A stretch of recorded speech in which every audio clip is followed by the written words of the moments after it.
सरकार है ये कर तो कर ही दे इसको प्राइवेट, लेकिन उसकी मजबूरी है। पूरे ऑल ओवर वर्ल्ड के अंदर जो ये हमारा टेलीकम्युनिकेशन का स्विच होता है, यानी कि उपकरण होता है, वो बहुत कॉस्टली होता है। और इसकी जो टेक्नोलॉजी है, वो टेक्नोलॉजी इतनी जल्दी से आउटडेटेड होती है कि 1.5 या 2 साल में आउटडेटेड हो जाती है। जैसे अब थोड़े दिन पहले 2G था, फिर 3G आ गया, 4G आ गया और 5G आ गया। जो हमारी अभी सरकार है या हमारी मैनेजमेंट है, वो जो फंडिंग के मामले में पिछले 4-5 साल से देखा जा रहा है कि फंडिंग के मामले में जीरो है। तो पिछले 6-7 साल से मतलब मुझे दुख हो रहा है इस चैनल के माध्यम से शेयर करते हुए, जितने भी हमारे चैनल पार्टनर थे, यानी कि जो हमारे कॉन्ट्रैक्टर थे, उनको हम पेमेंट कर ही नहीं पा रहे। यदि सपोज करो हम पेमेंट कर ही नहीं पा रहे तो हमारे साथ जो नया चैनल पार्टनर है कौन जुड़ेगा। कर्मचारी और अधिकारियों की बात करूं तो BSNL के मतलब काम करने के मतलब जो क्षमता है वो इतनी ज़्यादा है कि मतलब वो 24 आवर्स भी काम कर सकते हैं, और जो पहले करते भी थे।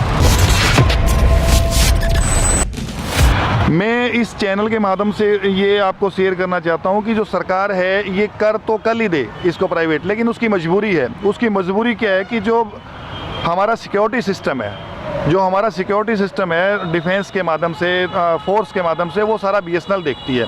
तो उनकी मजबूरी है कि यदि ये इसको प्राइवेट सेक्टर में नहीं देना चाहते, तो उसकी वजह से ही ये टिका हुआ है, बचा हुआ है कि जो यदि सपोज करो डिफेंस की सिक्योरिटीज़ प्राइवेट सेक्टर में चली जाएगी तो फिर वो हिल जाएगी जो कुछ भी है। और बाकी अब थोड़ी देर पहले आप जैसे कह रहे थे कि जो सब्सक्राइबर्स हैं, यानी कि उपभोक्ता हैं, उनका प्राइवेट मतलब कंपनी की तरफ रुझान क्यों है। मैं मतलब आपको बताना चाहूँगा, जो पूरे ऑल ओवर वर्ल्ड के अंदर जो ये हमारा टेलीकम्युनिकेशन का स्विच होता है, यानी कि उपकरण होता है, वो बहुत कॉस्टली होता है। और इसकी जो टेक्नोलॉजी है, वो टेक्नोलॉजी इतनी जल्दी से आउटडेटेड होती है कि 1.5 या 2 साल में आउटडेटेड हो जाती है। जैसे अब थोड़े दिन पहले 2G था, फिर 3G आ गया, 4G आ गया और 5G आ गया। और ये जो स्विचेस हैं ये इतने कॉस्टली हैं कि हम सोच भी नहीं सकते। और जो हमारी अभी सरकार है या हमारी मैनेजमेंट है, वो जो फंडिंग के मामले में पिछले 4-5 साल से देखा जा रहा है कि फंडिंग के मामले में जीरो है।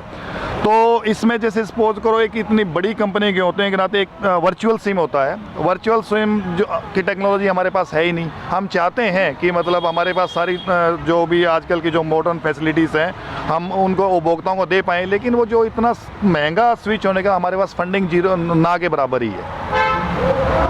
आप अगर संक्षिप्त शब्दों में व्याख्या करना चाहें जो BSNL की आज स्थिति है, वो आप अगर संक्षिप्त शब्दों में व्याख्या करना चाहें, किस तरह आप उसको करते हैं? मैं BSNL की मतलब स्थिति के बारे में संक्षिप्त मतलब मैं अपने विचार साझा करना चाहूँ तो ये मेन चीज़ जो है ये फंडिंग आती है।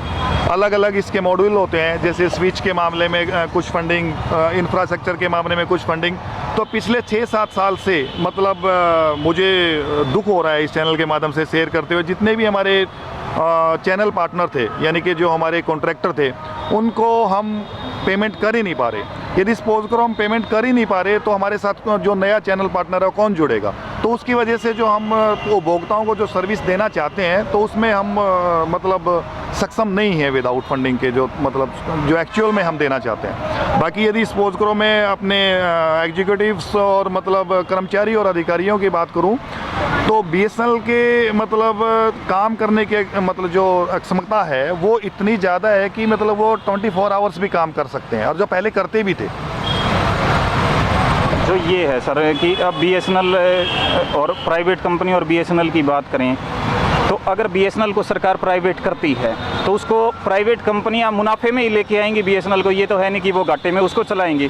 तो सरकार के पास तमाम सुविधाएं हैं, सरकार के पास तमाम चीज़ें हैं, सरकार खुद क्यों नहीं इसको कर लेती, खुद क्यों नहीं फंडिंग करती, ताकि जो यूज़र्स हैं उनको सारी जो प्राइवेट कंपनियाँ देती हैं वो सुविधाएँ सरकारी कंपनियाँ भी दे सकती हैं। देखो ऐसा है, मतलब आप यदि मैं मतलब लोकली थंब रूल के अकॉर्डिंग बोलूँ तो जो प्राइवेट का तो भूल ही जाओ।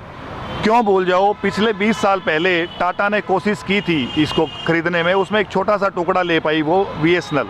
ठीक है, तो मतलब BSNL के आप यदि देखोगे, मतलब BSNL की जो प्रॉपर्टी है हर एक जो सिटीज़ है उसके सेंटर पॉइंट पे है।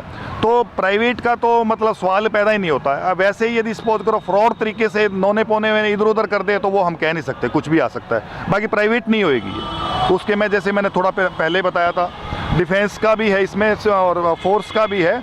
और बीएसएनएल के पास प्रॉपर्टी है वो इतनी है, जैसे मैं सपोज करो बात करूँ तो गुड़गांव के राजीव चौक पे भी 96 एकड़ के आसपास है, उसकी मतलब उसकी कीमत लगाई ही नहीं जा सकती, मतलब अरबों खरबों में है, तो प्राइवेट तो नहीं हो सकती है। लेकिन परेशानी हो सकती है कि जैसे अब जैसे पिछले साल जनवरी में 60% के करीब जो हमारे वीआरएस ले गए हैं, उसमें जो मेन ज़्यादा मतलब सैलरी का पड़ता था तो वो काफ़ी सारे 60% रिड्यूस हो गया हमारा एक्सपेंडिचर। तो आने वाले ये उसमें यदि सपोज करो थोड़ा बहुत क्या कहते हैं अपना सरकार का रवैया पॉजिटिव रहता है तो 1.5-2 साल में प्रॉफिट में आ जाएगा ये। नाम क्या है? मेरा राजेश मलिक नाम है, मैं यहाँ जिला सचिव हूँ और जेटीओ के पद पे कार्य करता हूँ।